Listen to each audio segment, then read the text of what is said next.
देखु यहाँ ओडिशार इतिहास रे एमती केबे घटना थिला। ओडिशा इतिहास पाई एटा गोटे लज्जाजनक घटना।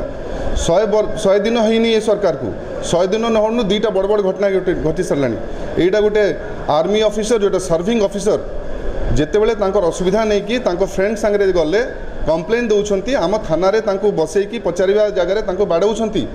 सर्विंग आर्मी ऑफिसर को डिटेन कर लकअप रखुंट जोटा कौटी प्रोटोकॉल माने ये नहीं लॉ रे नहीं एकदम निंदनीय। मु तो भावुली आर्मी पशिजा कथा से थाना भितर बैटालियन आणिक आर्मी पशिजा कथा आ से पूरा बॉर्डर को नहीं जावा कथा। आज यहाँ बहुत निंदनीय आ मुझे बहुत निंदा करछि।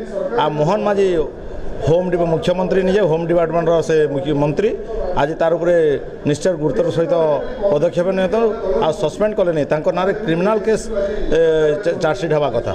निहाती भाव में आपण सरकार अपारगता जो सरकार डिनिब पठुले दिने आपणकर गोटे डिफेन्स काम कर पर्सनाल और स्त्री को जो प्रकार व्यवहार करा जाइछि एवं इनिशियल या जो घंट घोड़े देवार जो प्रक्रिया चली क्लीन चिट देकी लोक सामना को आसी केवल ये घटना नुहे या द्वारा ओडिशा राज्य सारा भारत वर्ष में विश्व में निंदित होती आचरण केवे ओडिशा इतिहास में हो नथिला।